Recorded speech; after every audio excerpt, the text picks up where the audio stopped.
ദോശമാവ് ഉപയോഗിച്ച് തയ്യാറാക്കാൻ പറ്റുന്ന ഒരു വെറൈറ്റി റെസിപ്പിയായ മുട്ട ദോശയുടെ വീഡിയോ ആയിട്ടാണ് ഞങ്ങൾ ഇന്ന് ഇവിടെ വന്നിരിക്കുന്നത്. കേരള ഫുഡീസ് ക്ലബിന്റെ മറ്റൊരു കുക്കിംഗ് വീഡിയോയിലേക്ക് എല്ലാവർക്കും സ്വാഗതം.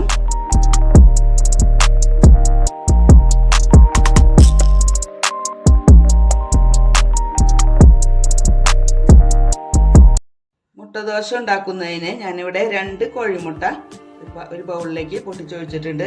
പിന്നെ ആവശ്യത്തിന് ഉപ്പ്, ഒരു സവാള പൊടിയായി അരിഞ്ഞതുണ്ട്, പിന്നെ ഒരു പച്ചമുളക് പൊടിയായി അരിഞ്ഞതുണ്ട്. ഈ മുട്ടയിലേക്ക് നമുക്ക് ഈ സവാള പൊടിയായി അരിഞ്ഞത് ചേർത്ത് കൊടുക്കാം. ഇനി ഈ പച്ചമുളക് പൊടിയായി അരിഞ്ഞതും കൂടി ചേർത്ത് കൊടുക്കാം. ആവശ്യത്തിന് ഉപ്പ്, ഇത്രയും ചേർത്ത് നമുക്കിതൊന്ന് നന്നായി മിക്സ് ആക്കാം. കോഴിമുട്ട ഞാനിപ്പോൾ ഇതുപോലെ മിക്സ് ആക്കി എടുത്തിട്ടുണ്ട്. ഇനി നമുക്ക് ദോശ ഉണ്ടാക്കാം.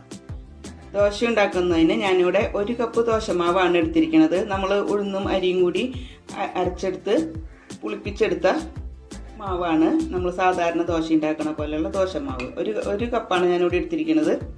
ഇതിൽ നിന്ന് നമുക്ക് ഒരു ദോശയ്ക്കുള്ള മാവ് എടുത്ത് പാനിലേക്ക് ഒഴിച്ചു കൊടുക്കാം. സാധാരണ നമ്മൾ ദോശ പരത്തുന്ന പോലെ ഒന്ന് പരത്തി കൊടുക്കാം.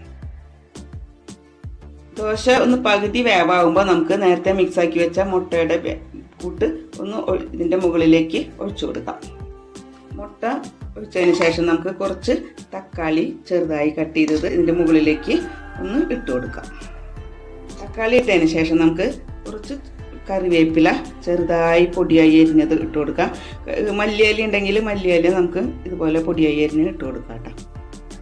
അതിനുശേഷം നമുക്ക് 1 ടേബിൾ സ്പൂൺ നെയ്യ് ഇതിൻ്റെ മുകളിൽ ഒന്ന് സ്പ്രെഡ് ചെയ്ത് കൊടുക്കാം.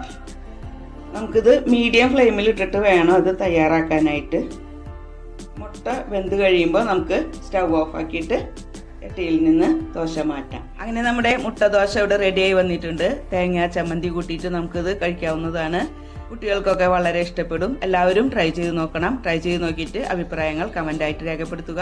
വീഡിയോ നിങ്ങൾക്ക് ഇഷ്ടമായാൽ ലൈക്ക്, ഷെയർ, സബ്സ്ക്രൈബ് എന്നിവ ചെയ്ത് ഞങ്ങളെ സപ്പോർട്ട് ചെയ്യാൻ മറക്കരുത്. മറ്റൊരു വീഡിയോ ആയിട്ട് കണ്ടുമുട്ടാം. അതുവരെ എല്ലാവർക്കും ഗുഡ് ബൈ.